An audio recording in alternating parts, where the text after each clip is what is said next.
Hi everybody, it's John Zagrodzky, first selectman for the town of Darien.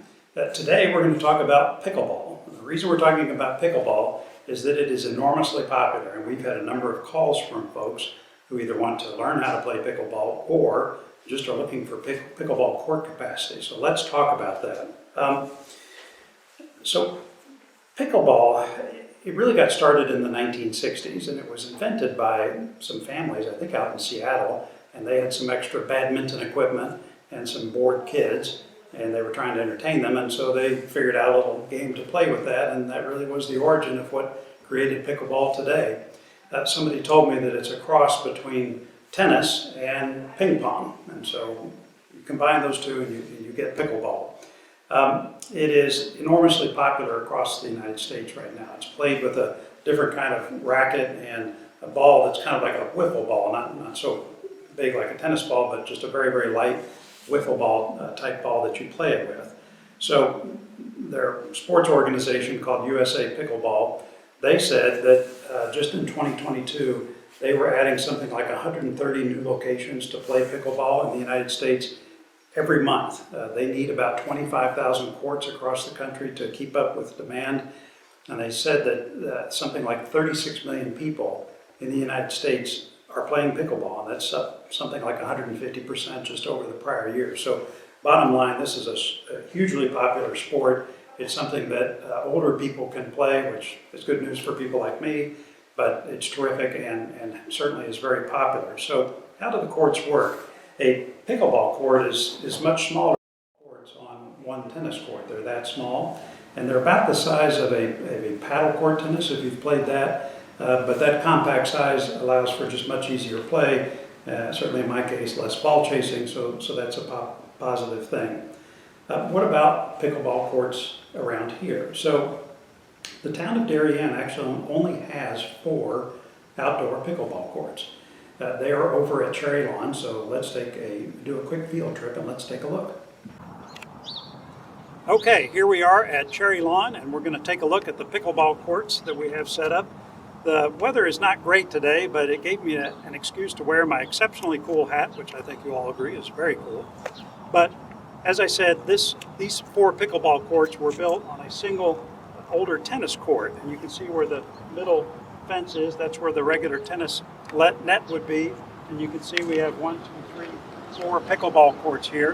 When the weather is nice outside in the spring, summer, and fall, this place is packed. It's very tough to get time on these courts because it's so popular, and there's lots of folks sitting on these benches waiting, and so that's just one more reason why we really do need to add pickleball court capacity. But thanks for coming to Cherry Lawn. Okay, so you've seen the 4 pickleball courts over at Cherry Lawn. In addition, we've got 2 pickleball courts, I think, over at the gymnasium here in Town Hall, but they're not great, and they're used mostly for lessons. But for the 4 courts that we do have, there was an online registration system that Parks and Rec created. There will be a link for that at the end of this video, but basically you go online and you can reserve pickleball courts for play. It's $20 to play for up to 90 minutes, and then you got to give it up for someone else to play.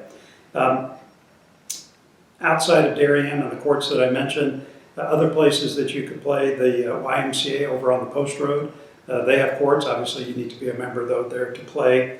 And at the country clubs, there's a couple of them, I think, that have got lines on some of their tennis courts, but quick research with those guys says that none of them really have any major plans to put in big pickleball court investments. There are also some pickleball courts outside of Darien, so if you go to the Stanford Town Center over there on Broad Street in Grey Rock, that old mall, I think they repurposed the Saks department store there into pickleball courts. It's run by an outfit called Pickleball America, and it's very nice. It's all indoor. They have 28 courts, all brand new. It looks terrific. You have to be a member, though, to play there, and it's $200 a year, and I think $67 per hour of play. So if you reserve a court there, that's what that cost is.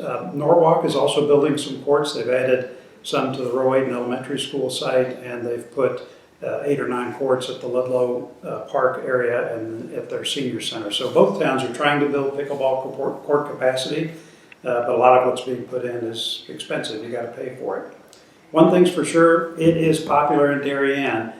We had 618 people who've asked about lessons for pickleball just since January of last year. And in the online reservation system I mentioned, we had 2,800 reservations just since last May, and that equates to about 5,200 hours of pickleball court play. So this is very popular and lots of demand. So what are we doing to maybe set up some more pickleball court capacity here in Darien? So the Parks and Rec Commission, chaired by Lori Bora, she has set up a subcommittee to focus on pickleball. And it's that committee or subcommittee is chaired by my good friend Jim Farrell. Jim has convened a number of folks, all of them play pickleball of course, to think about what we could do to add capacity. So there are a couple of challenges. The first one is that if you play pickleball with this odd little ball it has, it makes a very high-pitched noise when you hit the ball. It's a very high-pitched whack. And because it's high-pitched like that, the sound carries a lot more than it does with the duller sound that you get with, say, a tennis or a paddleball court. And as a result, it penetrates. And so, it penetrates. And so we've had some complaints from neighbors who have pickleball courts near their homes, and it's just a click, click, click, click of that play can get annoying. And so it just means that it's hard to place pickleball courts near a lot of residences. The second issue is that we talked about putting lines on tennis courts. There's a lot of resistance to that because by having all those lines, it kind of confuses play for both players of both sports. We had 3 older courts, tennis courts at Cherry Lawn nearby where the ones are that I showed you. They had pickleball lines on those courts, but when we rebuilt the courts, the tennis community pushed back and Parks and Rec decided not to put pickleball lines on those courts, so they're just tennis courts right now. That said, there are some options. So one option is paddle courts themselves. So over at Weed Beach, we have 5 town courts there. We're about to add a 6th court. It turns out there are companies that make these platforms that piece together that you can put down on top of the paddle court and turn it into a pickleball court. And because the courts are the same size, we're going to look into that option. You could use paddle courts outside the winter paddle court season. If we put these sort of pads on those courts, turn them into pickleball, those could be pickleball courts off-season for paddle tennis. So that's a potential idea. Another one is we could build new courts. There's a flat space that's outside of the tennis courts and paddle courts at Weed Beach where we could put in some tennis or pickleball courts. The committee is going to look at that. There's no specific plans for that, but it would be a good spot, I think, far enough away from residences that it could work. And then finally, just revisiting the idea of lines on tennis courts. It's controversial. We certainly know there's lots of disagreement about that, but I know the committee is going to take one more careful look at that and see if there might be some potential there that we could exploit for new capacity. So bottom line, pickleball is really popular here in Darien. We hear you. We are working on trying to create some capacity options that make sense and don't disturb either players of tennis or residents too much. But again, it feels like something we should invest in and create capacity. I love the idea that it gives ways for people to get out and move around and play sports when maybe they couldn't because of physical limitations. But pickleball is terrific, and I hope we can make some investments that will bring new capacity to town. So stay tuned to this channel for more information. Thanks for listening.